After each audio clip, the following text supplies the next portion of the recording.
मैं आप सब लोगों से बहुत ज्यादा नाराज हूँ। एक तरफ हम कहते हैं कि बॉलीवुड जो है वो कॉपी पे कॉपी किए जा रहा है, हमने इस मामले में लिटरली बॉलीवुड को कटघरे में खड़ा करके रखा है, पर फिर भी थिएटर में जब कोई अच्छी और ढंग की बॉलीवुड मूवी रिलीज होती है तो हम उसे देखने नहीं जा रहे हैं। तो मैं देखने गया था मूवी ज़ुगाटो, और इस मूवी का मुझे bookmyshow.com पर सिर्फ एक ही शो दिखाई दे रहा था। तो मैं थिएटर पहुंचा और मैं अंदर जाकर बैठा तो मुझे पता चला कि हम सिर्फ 3 लोग थे मूवी देखने के लिए, इंक्लूडिंग मी। हम 3 लोग। मैं मूवी खत्म करके बाहर आया तो मुझे पता चला कि इस मूवी के बाकी के जितने भी शोज थे अगले दिन के या फिर उसके अगले दिन के, संडे के, मंडे के, वो सारे कैंसिल हो चुके हैं। खैर शुरू करते हैं। तो इस मूवी का जो रन टाइम है वो है 1 घंटा और 45 मिनट का। मूवी में मिलेंगे आपको कपिल एज मानस और शहाना गोस्वामी एज प्रतिमा। कहानी शुरू होती है मानस से, जहां उसकी नौकरी चली जाती है और वो दूसरी नौकरी की तलाश करता है और फाइनली मजबूरी में आके उसे ज़ुगाटो नाम की एक फूड डिलीवरी ऐप में एज अ डिलीवरी बॉय काम करना पड़ता है। तो पूरी मूवी में मानस की डेली लाइफ दिखाई गई है, जहां उसे अपने 5 लोगों के परिवार का पेट पालना होता है। तो इस मूवी को मैं ऑलरेडी 5 में से 5 स्टार देता हूं और अब मैं आपको समझाता हूं कि ये मूवी आप लोगों को क्यों देखनी चाहिए। पॉइंट नंबर 1, मूवी जो है वो बहुत सारे सोशल मुद्दों को टच करती है। अमीर गरीब, हस्बैंड वाइफ का रिलेशनशिप, मजदूर वाला जो एक पूरा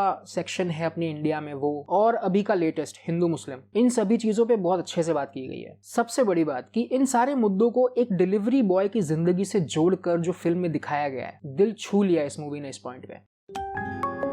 अरे पापा, अगर कस्टमर के साथ आप सेल्फी लेंगे ना तो आपको 10 रुपए एक्स्ट्रा में। दूसरा पॉइंट, एक्टिंग। कपिल शर्मा कमाल परफॉर्मेंस। मैंने कभी नहीं सोचा था कि एक ऐसा कॉमेडियन जो कि पूरे देश को हंसाता है वो इतना सीरियस परफॉर्मेंस दे पाएगा। ये कैरेक्टर बहुत बड़ा ट्रांजिशन है उनके मूवी करियर में। बहुत ही ज्यादा डाउन टू अर्थ रह के उन्होंने ये रोल प्ले किया है। मतलब एक पॉइंट पे मुझे फील हुआ कि मानस जो कैरेक्टर है उसकी आत्मा एक्चुअली कपिल शर्मा के अंदर है। इनके साथ शहाना गोस्वामी, बहुत ही प्यारी और बहुत ही इनोसेंट परफॉर्मेंस। मैं टोटली फैन हो गया इनकी एक्टिंग का। इनकी इनोसेंस के बहुत सारे पीक पॉइंट्स दिखेंगे आपको, और ये सारे जो पीक पॉइंट्स है ये आपका दिल ना ऐसे कर देगा। आज हम 10 डिलीवरी करेंगे। रोज आप यही कहते हैं। हाँ, जैसे रोज आप अपना जूता पॉलिश करते हैं। तीसरा पॉइंट, डायरेक्शन। इस मूवी की डायरेक्टर है नंदिता दास। नंदिता दास ने हमें दी है फिराक और मंतो जैसी बढ़िया मूवीज। इनका विजन जो है वो मूवीज को लेके बहुत क्लियर है कि मेरे को बस यही कंटेंट दिखाना है, चाहे अब ये कंटेंट कितना भी अनकंफर्टेबल क्यों ना हो, क्योंकि इनके दिखाए गए कंटेंट पे हम नॉर्मली ध्यान भी नहीं देते या फिर हम उन मुद्दों पर बात भी नहीं करना चाहते। बट शी मेड श्योर कि इनका दिखाया हुआ इस मूवी का कंटेंट आपके यहाँ और यहाँ पर वार करेगा।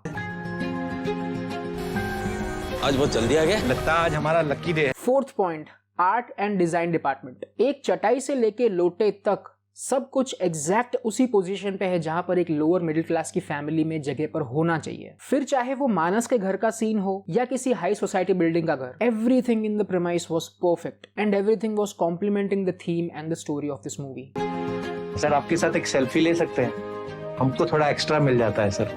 और लास्ट, इस मूवी का फील। तो इस मूवी में दिखाई गई है मानस की डेली लाइफ, और उसमें भी मोस्टली उसका दर्द जिससे कि उसे रोज जूझना पड़ता है। और मानस को मिलते हैं ऐसे कस्टमर्स जो कि कई बार हद पार उसे परेशान कर देते हैं, जो कि देखा जाए तो सच भी है। पर वो भी इतना मजबूर होता है कि उसे स्माइलिंग फेस लेकर ही अंदर जाना पड़ता है और वापस बाहर आना पड़ता है। और इतना सब होने के बावजूद वो अपनी जॉब के प्रति बहुत ज्यादा ईमानदार है। तो आप इस मूवी को देख लोगे और नेक्स्ट टाइम आप जब भी स्विगी या जोमेटो से अपना खाना ऑर्डर करवाओगे और जब वो डिलीवरी बॉय आप तक खाना देकर जाएगा, तब आपको इस मूवी का इम्पैक्ट यहाँ और यहाँ फील होगा। और ये मूवी इंपॉर्टेंट इसीलिए भी है क्योंकि रिसेंटली अभी दिल्ली में बाइक्स पर जो है वो फूड डिलीवरी और रैपिडो वगैरह ये सब बंद कर दिया है, और एक बहुत बड़ा सेक्शन हमारी सोसाइटी का जो है वो जॉबलेस हो गया है। तो चलो, आप किसी से इस बारे में बात करना नहीं चाहते, फाइन, आई कैन अंडरस्टैंड, पर at least think about their families. बाकी तो देखो, ये मूवी जो है वो राजस्थान के कई शहरों से हटा दी गई है, और अभी अभी मैंने जस्ट एक आर्टिकल पढ़ा, उसमें लिखा हुआ था 90% सिटीज से ये मूवी हटा दी गई है, जस्ट बिकॉज कि इस मूवी को एक भी इंसान देखने के लिए नहीं गया। तो अगर आप लोगों को मौका मिले, आपके शहर में अगर ये मूवी लग रखी हो तो प्लीज इसे जाकर देखो। But I am really disappointed in you guys. तो अब कर दो लाइक डिसलाइक अपने हिसाब से। मैं मिलता हूं आपसे अगले रिव्यू में, तब तक बाय बाय